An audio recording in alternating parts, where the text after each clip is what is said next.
मुझे पता है ये चीज समझना कितनी जरूरी है, इसलिए इस वीडियो में ना ही कोई हुक रहेगा और ना ही कोई इंट्रो। बस मैं इतना ही कहूंगा, अगर आपको सच में इमोशनलेस बनना है तो सबसे पहले इमोशंस को समझना होगा। उसके बाद हम स्टेप बाय स्टेप जानेंगे कि कैसे हम इमोशनलेस बन सकते हैं। बस एक छोटी सी गुजारिश है, वीडियो में बताए गए हर एक पॉइंट आपको अच्छे से समझना होगा, स्पेशली 4th पॉइंट को। अगर आपने उसे मिस कर दिया तो इसमें मेरा नहीं आपका नुकसान होगा।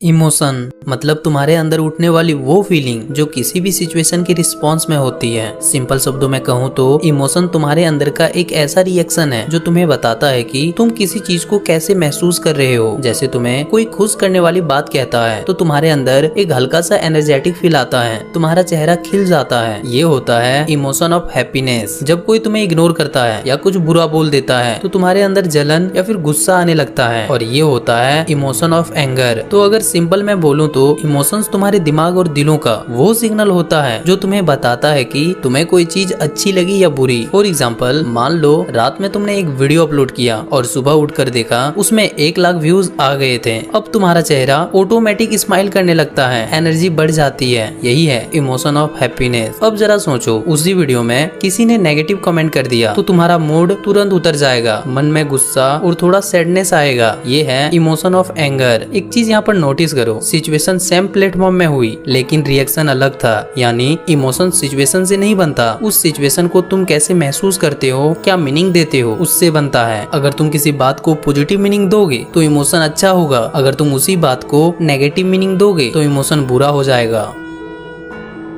अब एक सवाल आता है कि आखिर ये इमोशंस आते कहाँ से हैं? देखो, ब्रेन एक सुपर कंप्यूटर जैसा है जिसके अंदर हर चीज के लिए अलग अलग सिस्टम बना हुआ है। उसी में एक सिस्टम होता है थिंकिंग का, जो डिसाइड करता है क्या सही है और क्या गलत। ये लॉजिकल पार्ट है। और एक सिस्टम होता है फीलिंग का, जिसे हम कहते हैं लिम्बिक सिस्टम। इसी के अंदर एक छोटा सा एरिया होता है एमिगडाला। यही हमारा इमोशन सेंटर है। जब कोई चीज होती है, जैसे किसी ने तुम्हें थैंक यू बोला या किसी ने तुम पे चिल्लाया, तो उसका सिग्नल सबसे पहले ब्रेन में जाता है। लेकिन इंटरेस्टिंग बात ये है कि ये सिग्नल सबसे पहले एमिगडाला यानी इमोशनल ब्रेन तक पहुंचता है और उसके बाद हमारे थिंकिंग ब्रेन तक। मतलब तुम पहले फील करते हो, फिर सोचकर रिएक्ट करते हो। चलो इसे एक एग्जांपल के थ्रू समझते हैं। मान लो तुम रोड पे चल रहे हो, अचानक एक डॉग तुम पे भौंकता है। उस मोमेंट पर तुम सोचने नहीं बैठते कि ये डॉग फ्रेंडली है या डेंजरियस। तुम सीधे पीछे हट जाते हो या फिर रिएक्ट करते हो। ये ऑटोमेटिक रिएक्शन है जो तुम्हारे ब्रेन यानी एमिगडाला तुरंत फियर का सिग्नल भेजता है और तुम्हारा बॉडी प्रोटेक्शन मोड में चला जाता है। अब समझो, यहाँ से एक सिंपल सा बात, तुम्हारा ब्रेन इमोशंस बनाता है लेकिन तुम्हारा हार्ट उसे फील करता है। ब्रेन डिसाइड करता है ये चीज अच्छी है या बुरी, और बॉडी उसका रिएक्शन देती है, जैसे हार्ट बीट बढ़ना, हाथ कांपना या आंख से आंसू आना। तो इमोशंस का प्रोसेस कुछ ऐसा होता है, पहले तुम्हारे सामने सिचुएशंस आती है और फिर ब्रेन एनालाइज करता है, उसके बाद इमोशंस ट्रिगर होता है, तब जाकर तुम फील करते हो और यही फील इमोशंस के फॉर्म में बाहर आते हैं।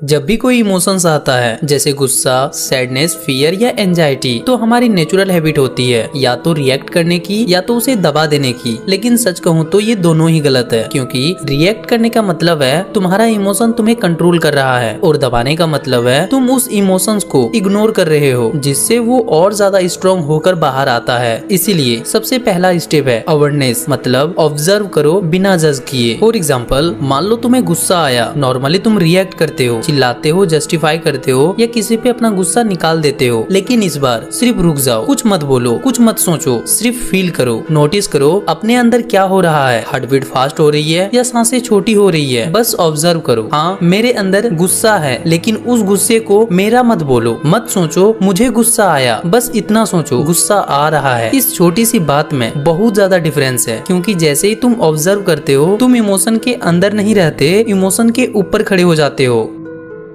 अब सवाल आता है, ये अवेयरनेस क्या करती है? देखो, अवेयरनेस तुम्हें गैप देती है तुम्हारे इमोशन और तुम्हारे रिएक्शन के बीच। इसी गैप में ही तुम्हारा पावर छिपा होता है। जितनी देर तक तुम ऑब्जर्व करते रहोगे, उतना ही इमोशन अपनी इंटेंसिटी खुद लॉस करता रहेगा और कुछ सेकंड बाद तुम देखोगे कि वो गुस्सा या सैडनेस धीरे धीरे डिसॉल्व होने लगता है। ये कोई मैजिक नहीं है, ये सिर्फ तुम्हारा कॉन्शियसनेस का कंट्रोल है। यही है माइंडफुलनेस। माइंडफुलनेस का मतलब होता है इमोशन फील करो पर उसे दबाओ मत। मतलब अपने अंदर सब कुछ महसूस करो लेकिन इमोशंस के गुलाम मत बनो। जैसे फोन पर नोटिफिकेशन आते हैं, अगर तुम हर नोटिफिकेशन पर रिएक्ट करोगे तो तुम डिस्टर्ब हो जाओगे, लेकिन अगर तुम बस ऑब्जर्व करोगे और डिसाइड करोगे कब और क्या रिस्पॉन्स करना है, तब तुम कंट्रोल में रहोगे।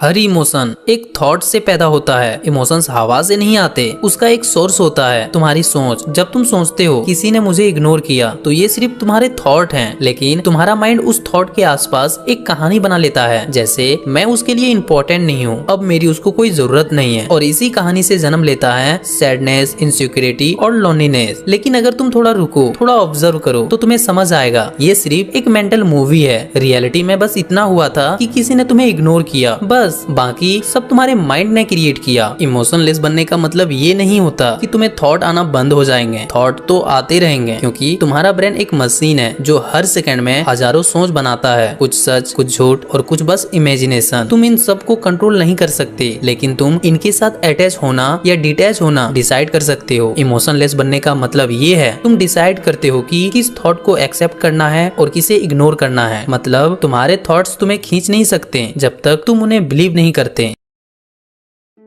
इमोशंस सबसे ज्यादा तब एक्सप्लोड करते हैं जब तुम अपनी वैल्यू दूसरों के ओपिनियन पे छोड़ देते हो। जब तक तुम चाहोगे कि लोग तुम्हें समझें, तुम्हें अप्रिशिएट करें, तुम्हें एक्सेप्ट करें, तब तक तुम्हारा इमोशनल स्टेट दूसरे के हाथों में रहेगा। जरा सोच के देखो, जब कोई तुम्हें इग्नोर करता है तुम हर्ट फील करते हो, जब कोई तुम्हें कॉम्प्लीमेंट करता है तुम हैप्पी फील करते हो। यानी तुम्हारा मूड उनके एक्शन के रिमोट से कंट्रोल हो रहा है, और जब तक ये रिमोट उनके हाथों में रहेगा तब तक तुम कभी इमोशनली फ्री नहीं हो सकते।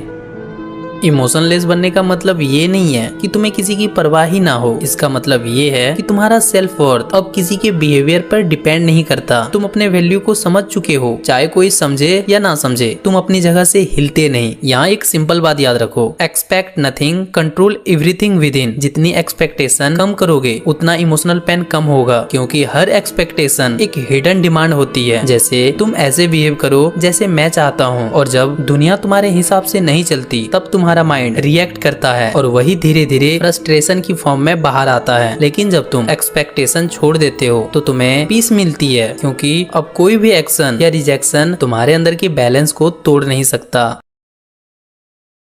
इमोशंस तब डेंजरस बनते हैं जब तुम उसके बेस पर डिसीजन लेने लगते हो। उस मोमेंट में इमोशंस तुम्हारा गाइड नहीं, तुम्हारा ट्रैप बन जाता है। गुस्सा, गिल्ट या फियर के अंदर लिए गए डिसीजन अक्सर रिग्रेट में बदल जाते हैं, क्योंकि वो क्लियरिटी से नहीं, इम्पल्स से आते हैं। इसलिए जरूरी है अपने दिमाग में एक लॉजिकल शील्ड बनाना, एक मेंटल फिल्टर जो हर इमोशन को पास होने से पहले एक सवाल पूछे, ये फीलिंग यूजफुल है क्या इससे मुझे ग्रोथ मिल रही है? अगर जवाब नो है तो इमोशंस को एक्नॉलेज करो, लेकिन उसके डायरेक्शन में मत चलो।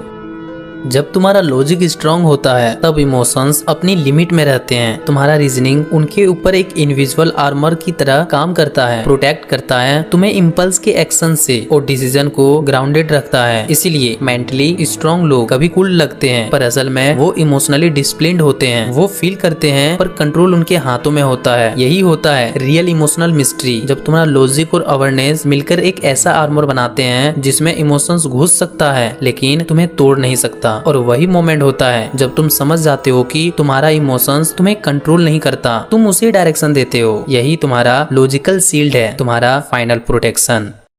ये थे कुछ प्रैक्टिकल पॉइंट जो तुम्हें मेंटली इमोशंस कंट्रोल करना सिखाएंगे। अब डिसाइड तुम्हें करना है, तुम इमोशंस के गुलाम बनोगे या उनके मास्टर। और हाँ, मैं तुम्हारी हर एक कमेंट का रिप्लाई करता हूँ, इसलिए कोई भी सवाल हो तो कमेंट में जरूर पूछना, मैं उसका रिप्लाई जरूर करूंगा। चलो अब वीडियो को लाइक कर दो, और अगर अभी तक आप मुझसे जुड़े नहीं हो तो चैनल को सब्सक्राइब करके हमारी इस छोटी सी फैमिली में जुड़ जाओ, क्योंकि यहाँ पर हमेशा कुछ नया सीखने को मिलता है। चलो फिर मिलते हैं एक ऐसे ही पावरफुल वीडियो के साथ।